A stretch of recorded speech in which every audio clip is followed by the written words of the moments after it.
Guys आज के video में मैं जो अपडेट के बारे में बात करने वाला हूँ वो केवल एक अंतर्राष्ट्रीय मुद्दा नहीं है, बल्कि भारत की कूटनीतिक ताकत और उसके सम्मान से जुड़ा हुआ मामला है। दुनिया के सबसे ताकतवर मंच संयुक्त राष्ट्र सुरक्षा परिषद में भारत को उसकी कुर्सी नहीं मिल रही, जबकि दुनिया के 146 देश साफ साफ कह चुके हैं कि अब भारत को रोका नहीं जा सकता। अब सवाल केवल इतना नहीं है कि आखिर अमेरिका भारत को वीटो पावर देने से क्यों डर रहा है। अगर भारत को ये वीटो पावर मिल गई तो क्या दुनिया की ताकतों का संतुलन हमेशा के लिए बदल जाएगा। भारत आज उस मुकाम पर खड़ा है जहां पर उसकी आवाज दुनिया के हर कोने में सुनी जाती है। रूस से लेकर फ्रांस तक, अमेरिका से लेकर मॉरिशियस और भूटान तक, हर कोई ये कह रहा है कि भारत को अब संयुक्त राष्ट्र सुरक्षा परिषद का स्थायी सदस्य बना देना चाहिए। लेकिन कहानी यहाँ पर खत्म नहीं हो जाती। कहानी का असली ट्विस्ट है वो बटन जिसे अमेरिका ने अपने पास दबा कर रख रखा है, वीटो पावर का बटन। यही वो बटन है जो ये तय करेगा कि भारत दुनिया चलाने वाला बनेगा या फिर दुनिया की बातें सुनने वाला बना रहेगा। आपको जानकर हैरानी होगी कि भारत के समर्थन में रूस, France, Britain, America, Bhutan, Mauritius, यहाँ तक कि संयुक्त राष्ट्र महासचिव तक खुलकर ये हम भारत के सपोर्ट में है। यानी कि अब ये जो लड़ाई है वो किसी छोटे देश की नहीं है, बल्कि दुनिया के नए नेता बनने की है। अब रूस ने ये साफ कह दिया कि यूएनएससी को सुधारना बहुत ज्यादा जरूरी है, क्योंकि आज का संतुलन 80 साल पहले जैसा नहीं है। फ्रांस ने भी खुलकर कहा है कि भारत, जर्मनी, जापान और ब्राजील जैसे देश को स्थायी सदस्य मिलने चाहिए, ताकि परिषद आज की दुनिया का असली प्रतिनिधित्व कर सके। लेकिन सवाल वही, फिर भी भारत को ये कुर्सी क्यों नहीं मिल रही है। आखिर वो कौन सी चीज है जो हर बार भारत को दरवाजे के बाहर रोक देती है। अब जरा आप समझिए कि ये सुरक्षा परिषद असल में है क्या चीज। दुनिया में जितने भी युद्ध, विवाद, प्रतिबंध या फिर जो भी अंतर्राष्ट्रीय फैसले होते हैं, उन सभी के पीछे यही संस्था होती है, यूनाइटेड नेशन सिक्योरिटी काउंसिल यानी कि यूएनएससी। इसमें कुल 15 देश होते हैं, जिसमें से 5 देश स्थायी सदस्य हैं, अमेरिका, रूस, चाइना, फ्रांस और ब्रिटेन। अब ये वही देश हैं जिनके पास खतरनाक हथियार हैं, यानी कि वीटो पावर है। अगर इनमें से कोई भी एक ना कह दे तो पूरा प्रस्ताव रद्द हो जाता है, चाहे बाकी के सारे देश हाँ कह दें। बाकी 10 देश अस्थायी सदस्य होते हैं, मतलब हर 2 साल में उन्हें बदला जाता है। भारत भी अभी तक 8 बार अस्थायी सदस्य रह चुका है, लेकिन 80 साल में एक बार भी भारत को स्थायी सदस्य नहीं बनाया गया। और यही वो सबसे बड़ा अंतर्राष्ट्रीय अन्याय है, जिसके खिलाफ अब भारत खुलकर मैदान में उतर चुका है। अमेरिका नहीं चाहता कि भारत को स्थायी सदस्यता मिले, बल्कि वीटो पावर भी ना मिले, क्योंकि अमेरिका ये जानता है कि अगर भारत को वीटो पावर मिल गई तो एशिया में सुपर पावर का ताज उसके सिर पर से उतर जाएगा। अब यही कारण है कि चाइना हर मंच में भारत की राह में रोड़े अटका रहा है। अब जरा सोचिए कि 146 देश भारत के पक्ष में हैं, लेकिन केवल अमेरिका ये पूरे प्रस्ताव को गिरा देता है। यही वीटो पावर की ताकत है और वजह यही है कि भारत इसे पाना चाहता है। साल 1945 में जब संयुक्त राष्ट्र बना था, तब दुनिया एकदम से अलग थी।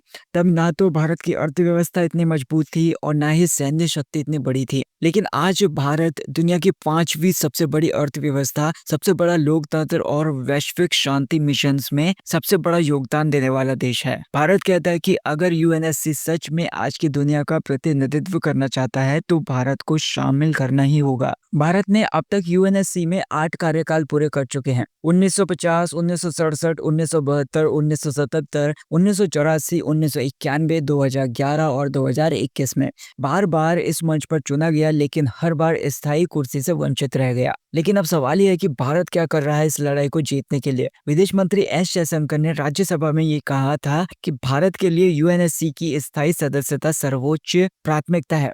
भारत लगातार G4 देशों में, यानी कि भारत, जापान, ब्राजील, जर्मनी और L69 समूह यानी कि एशिया, अफ्रीका, लैटिन अमेरिका के विकासशील देशों के साथ मिलकर दुनिया भर से समर्थन जुटा रहा है। भारत हर बड़े मंच पर यह मुद्दा उठा रहा है कि अब सुधार का वक्त आ चुका है। लेकिन दोस्तों, वीटो पावर का खेल इतना आसान नहीं है। संयुक्त राष्ट्र चार्टर इसके आर्टिकल 108 के मुताबिक किसी भी बदलाव को पास करने के लिए 2/3 देशों की मंजूरी चाहिए और सारे के सारे 5 देशों की सहमति चाहिए। यानी कि इनमें से अगर एक देश भी मना कर दे, जैसे कि अमेरिका मना कर दे, अमेरिका विरोध कर दे, तो पूरा प्रस्ताव गिर जाता है, पूरा प्रस्ताव वहां पर रद्द हो जाता है। यही वो कानूनी दीवार है जिसे तोड़ना भारत के लिए सबसे बड़ी चुनौती है। अब जरा सोचिए, अगर भारत को वीटो पावर मिल जाती है तो क्या होगा। कोई भी देश भारत को अनदेखा नहीं कर पाएगा। भारत ये तय करेगा कि कौन सा देश युद्ध करेगा, कौन सा देश नहीं करेगा, किस देश पर प्रतिबंध लगेगा और किसे राहत मिलनी चाहिए। यानी कि भारत केवल वोटिंग सदस्य नहीं रह जाएगा बल्कि निर्णय लेने वाली शक्ति बन जाएगा। लेकिन दोस्तों, कुछ ऐसे देश भी हैं जो ये कहते हैं कि अगर नए देशों को स्थायी सीट दी जाएगी तो उन्हें वीटो नहीं देना चाहिए, यानी कि केवल नाम का दर्जा मिले लेकिन ताकत नहीं मिले। लेकिन भारत साफ कर चुका है कि हमें बराबरी का दर्जा चाहिए, आधा नहीं। अगर भारत स्थायी सदस्य बनेगा तो वो उसी दर्जे के साथ बनेगा जैसे कि अमेरिका, रूस और जो बाकी स्थायी सदस्य हैं वीटो पावर के साथ। अब जरा कल्पना कीजिए, जब भारत उस टेबल पर बैठेगा जहां पर अमेरिका, रूस, फ्रांस और चाइना बैठते हैं और किसी भी मुद्दे पर भारत का वीटो किसी प्रस्ताव को रोक सकता है, तो दुनिया का पावर बैलेंस कैसे हिलेगा। अब यही वो डर है जो कुछ देशों को भारत के खिलाफ खड़ा कर रहा है। भारत की जो लड़ाई है वो केवल एक कुर्सी की नहीं है बल्कि सम्मान की है और समान अधिकार की लड़ाई है। भारत ने किसी भी देश पर हमला नहीं किया लेकिन हर संकट में मदद का हाथ बढ़ाया, चाहे शांति मिशन हो या फिर युद्धग्रस्त देशों की सहायता हो। भारत ने हमेशा दुनिया को जोड़ने का काम किया है। फिर भी जब उसे बराबरी का दर्जा नहीं मिलता तो सवाल उठना लाजमी है, क्या ये न्याय है। जब भारत के अंदर भी ये मुद्दा तेजी से गर्म हो रहा है। लोग पूछ रहे हैं कि जब भारत की आबादी, ताकत और योगदान दुनिया के किसी भी देश से कम नहीं है तो आखिर ये भेदभाव क्यों हो रहा है। अब सरकार के मुताबिक भारत का ये जो लक्ष्य है वो केवल सदस्यता पाना नहीं है बल्कि समान दर्जा पाना है, यानी कि अगर स्थायी सीट मिलती है तो वीटो पावर के साथ मिलनी चाहिए। अब ये जो बात है वो दुनिया को भी समझ में आने लगी है कि अगर यूएनएससी में सुधार नहीं हुआ तो ये जो संस्था होगी वो धीरे धीरे अपनी विश्वसनीयता खो देगी। दुनिया बदल रही है और अब भारत को रोक पाना किसी के बस की बात नहीं रहा। कुछ ऐसे एक्सपर्ट्स भी हैं जो ये मानते हैं कि आने वाले दशक में यूएनएससी का सबसे बड़ा चेहरा भारत होगा। रूस और फ्रांस पहले ही भारत के साथ खड़े हैं। अमेरिका भी अब मान चुका है कि बिना भारत के दुनिया की कोई भी सुरक्षा नीति अधूरी है। अमेरिका कब तक अपनी नाक को हथियार बनाकर दुनिया को रोक पाएगा। अब ये जो लड़ाई लंबी जरूर है लेकिन इतिहास गवाह है, जब भारत किसी रास्ते पर चलता है तो मंजिल खुद ब खुद झुक जाती है। वीडियो को लास्ट तक देखने के लिए आपका बहुत बहुत धन्यवाद। अगर आप चाहते हैं कि भारत को भी ये बराबरी का दर्जा मिले तो इस वीडियो को लाइक जरूर करें, शेयर करें और कमेंट करके जरूर बताएं भारत को वीटो पावर मिलनी चाहिए या फिर नहीं, क्योंकि अब वक्त आ चुका है कि भारत केवल दुनिया की बातें ना सुने बल्कि दुनिया भारत की बात सुने। मिलते हैं नेक्स्ट वीडियो में, तब तक के लिए टेक केयर।